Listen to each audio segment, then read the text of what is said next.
Hi, everyone. Welcome to a wonderful edition of XpoNorth Digital Shorts. I am so excited. We have someone who I've pretty much known all my life. He's my favorite person. He is an electrical engineer turned entrepreneur and founder of a new form of royalty-based capital. He is founder of Royalty Capital Management, and today we're going to go into what it takes to be an entrepreneur.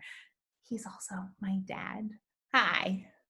Hello, good morning, and I guess it's actually afternoon where It is you are. afternoon. From my lockdown to yours, Dad, thank you so much for joining us here at XpoNorth.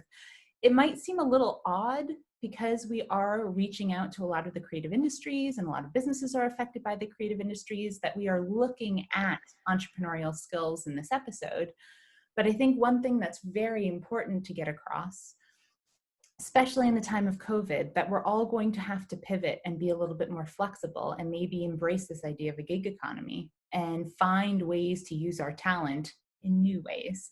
So before we dive in, Arthur Fox, can you tell us a little bit about who you are and what you do? Okay. Um, I am a three-time entrepreneur myself. I've started three technology-based companies. And with that experience, I got interested in the financing part of it because it's very hard to raise money for a startup company. And since I was successful in being able to raise it, I thought I would help others after I completed my work with my third company. I would help other entrepreneurs by being a mentor and close advisor to them. And through that process, I found that even though I could raise money for my own startups, I couldn't transfer that to anybody else.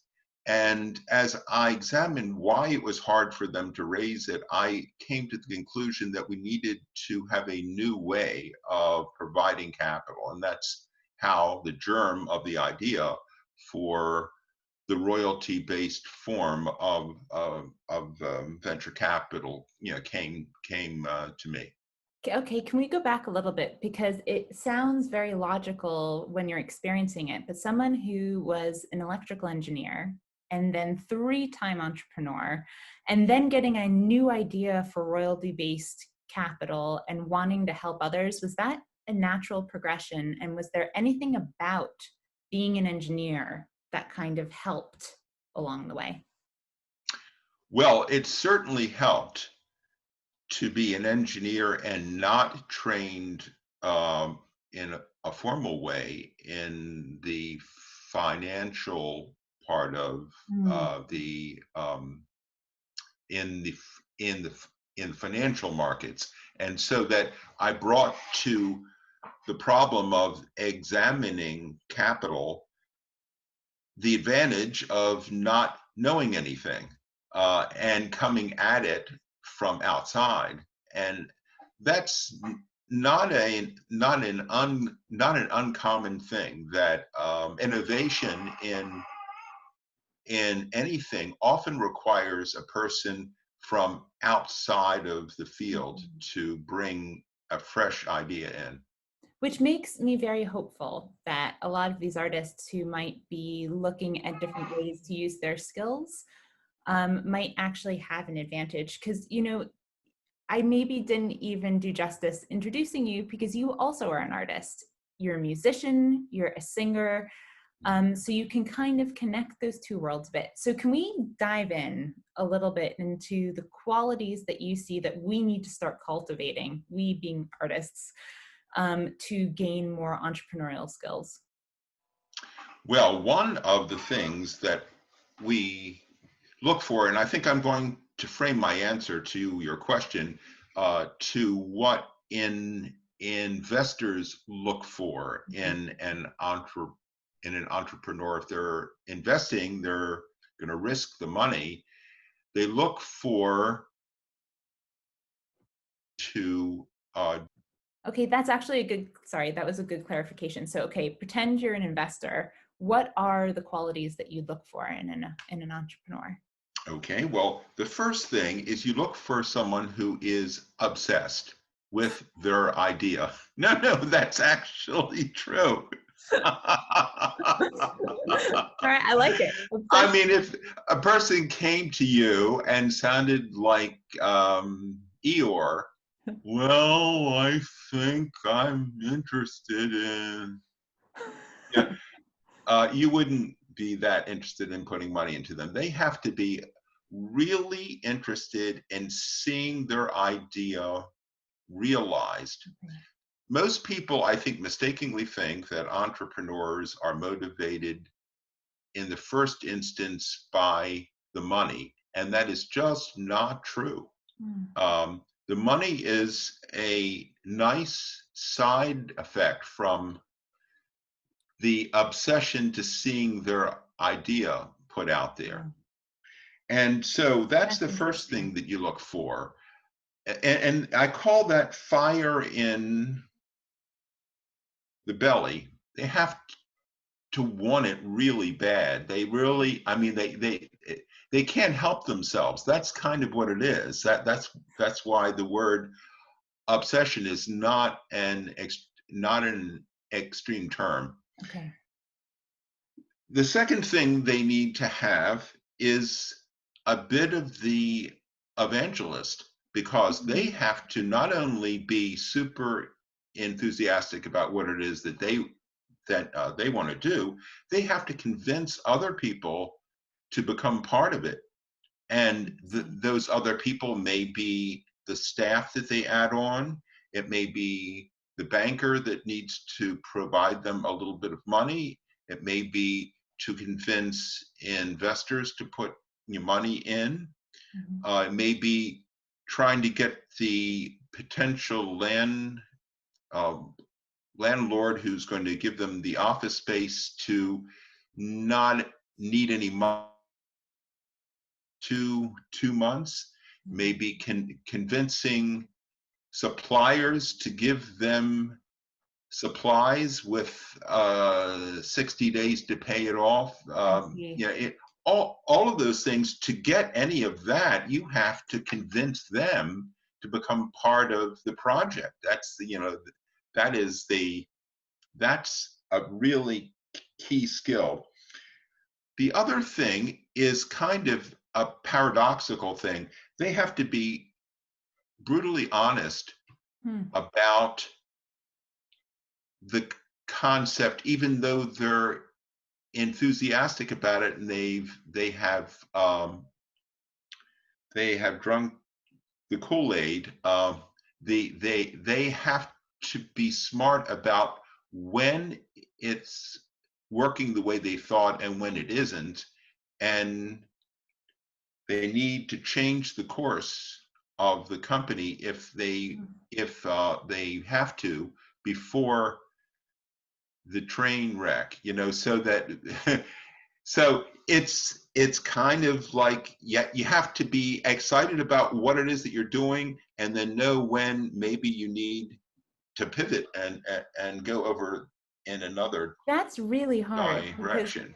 because a lot of the times the qualities that you're talking about may be passionate, determined, Yes. evangelistic in terms of knowing how to make people feel appreciated and included in the process, and with a real, maybe even not a self-belief, but a belief in what you're creating, but also not diluted, basically, is what you're saying. Exactly. And that's very hard. That's why there aren't as many entrepreneurs that are successful as ones that aren't. That's. I don't want to put you on the spot, but can you point to some businesses or even startups that have pivoted successfully? Sure. Well, to start with, let me say that the most successful investments that I have made in other companies are companies that succeeded with a product and a market that had nothing to do with what they originally had told us that they were going to do. And, that is a validation of the importance of the entrepreneur in the success of the business. Wow. There's an old saying that you'd rather invest in a superior entrepreneur in a kind of ho-hum idea than the other way around, Right. because an incompetent entrepreneur will take a great idea and actually drive it into the ground, Mm. whereas a really excellent one will take a kind of a mediocre idea and find some aspect of it or start with it and then go off into something else. And you count on the pivoting skills of the entrepreneur. That's actually what I'm talking about. Yeah. Um, Yeah. so, and then lastly, in terms of skills, multitasking, the juggling that you have to do when you're starting a business up is really important. If you're the type of individual who cannot handle 3 balls up in the air at the same time, you're really not going to be able to run a business. The way it works is that you really have to keep all the balls up in the air at the same time. Some people like myself, I mean, I actually like that aspect. I don't like doing the same thing for the next 8 hours. I like the fact that people come in and say, "Oh, I have to have you do this. I have to have you do that," and it kind of keeps my brain going. So that with all these qualities, I'm just going to recap them a bit. So with the quality of passion, with the quality of evangelism, you really have to be able to sell your idea and make people feel included in it. You have to also not be deluded and you use the word honest, which I think is really key about how it's going. You can be passionate and determined, but also read the environment and the ability to pivot, and then the ability to multitask and juggle. You don't necessarily, correct me if I'm wrong, but you're not necessarily looking for people who are successful 100% of the time.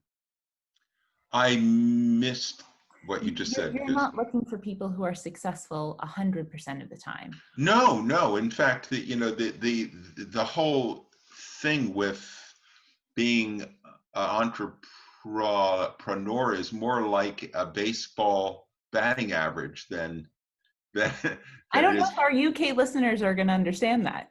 Okay, We might well, have to pick another metaphor. let me say this. Uh, as an investor, we do not hold it against somebody who tried to start a company up and it didn't work, or Mm. went into bankruptcy. There are a lot of more conservative societies that would say that if you you failed at one thing, that you'll never get another chance. We actually look at it that, what did you learn from the failure, and will that make you and your next startup a lot stronger? Yeah. And so, that's the other part of this thing. Let me say, in the area of honesty too, there also is an honesty about yourself, meaning that you need to frankly assess your skill set and the weaknesses you have, and know who you need to bring into the company to make up for the areas that you're not strong in. Uh, So that honesty is both about the idea and when it's not going the way you expect it to go. It's also about you, so that you can have a strong team around you that will take care of all aspects. that's really wonderful. I'm particularly thinking for some reason at the moment of theater groups and musicians. At the moment, they're used to having to be evangelists for themselves, get gigs, work cooperatively, knowing what their weaknesses are, how to bring things in on a team, and they're going to have to pivot. Yes. currently at the moment. Yeah. This is, please say you don't want to answer this, because I know the UK government is very different than the US government, but what can governments do to make things a little bit more easy, especially on artists who do want to pivot? How can you create, I guess, good entrepreneurial environments for people? Well, to start with, you could you need to make sure that you publicly give positive images of people who start up companies rather than negative ones, so that the public treats them like sports stars and like the music celebrities, because they really are creating the new wealth for the company. That's where it comes from. It doesn't come from established companies. It Yeah. comes from the new companies. Yeah. The second thing is to really get rid of all of the excessive red tape and regulation in getting a new company to start.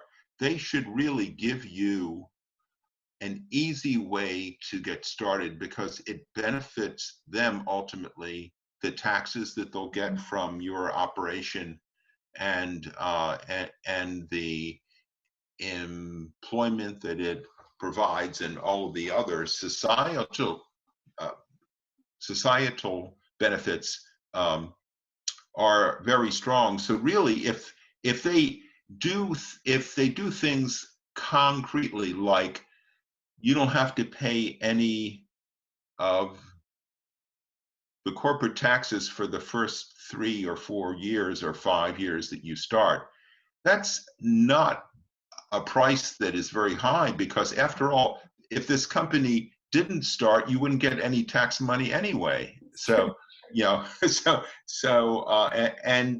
the people then that the company hires and they're paying are paying the taxes. So that's actually an added tax income for the state that they wouldn't have had. So that there's lots that you can do to assist there.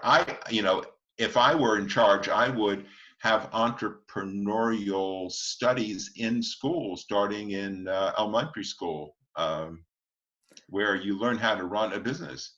That's great. I think that's what I think. We'll do the lemonade stand. Exactly. Naturally, that's true. Yes. That's really true. So my final question before we get on to some advice, because I think we're running over time, but I have a lot of questions for you, is that what do you tell someone like who has an idea? Let's say that there's a lot of craft makers now using Etsy. There's a lot of filmmakers who are now looking to apply their skills differently. If someone does have an idea and a passion, how would you recommend they reach out to angel investors or investors in general? Sure. Well, anyone that you're going to talk to, you need to have a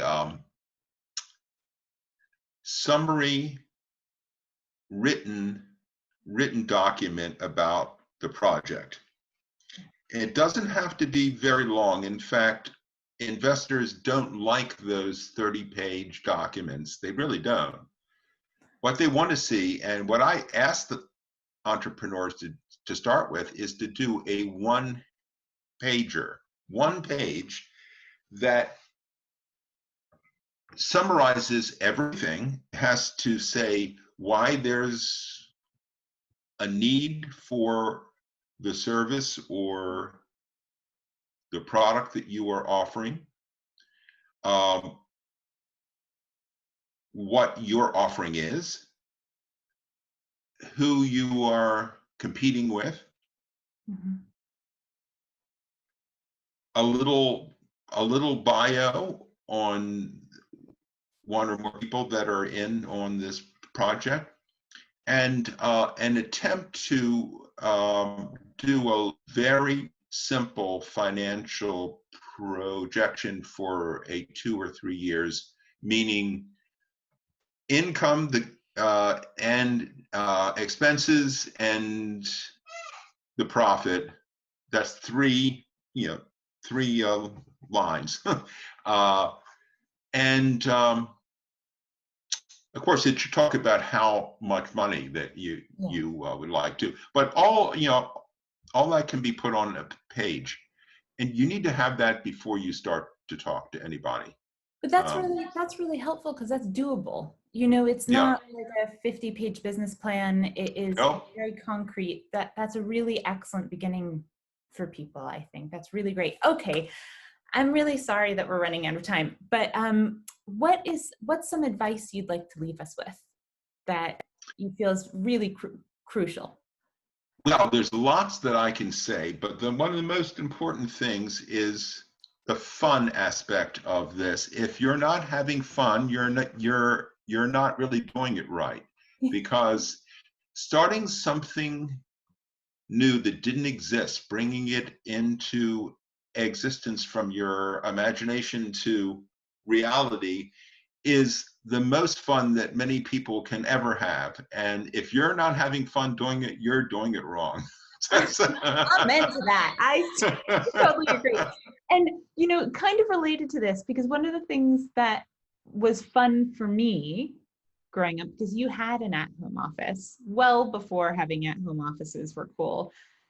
You filled your at-home office. It was a serious place. You have stacks of papers and computers and fax machines, but you also had some really fun stuff in it. Like right now, I can see a trumpet hanging off of one of your shelves. You have staff members that are Here's one of my staff members.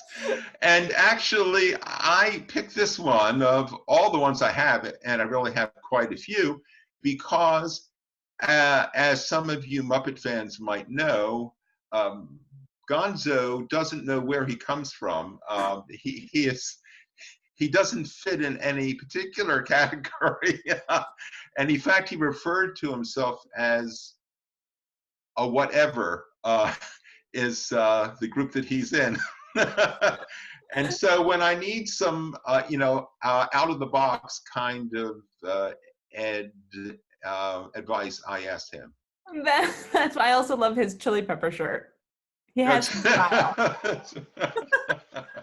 I think that's actually a great metaphor, maybe, for entrepreneurs. That's yes. really great. Thank you so much for joining us at XpoNorth. I'm so happy to have you on here, and your advice really is invaluable at this COVID economic questionable time. Right. Well, this has been really, speaking of fun, this has been really a lot of fun doing. Oh, bye, Dad. Bye. Bye-bye.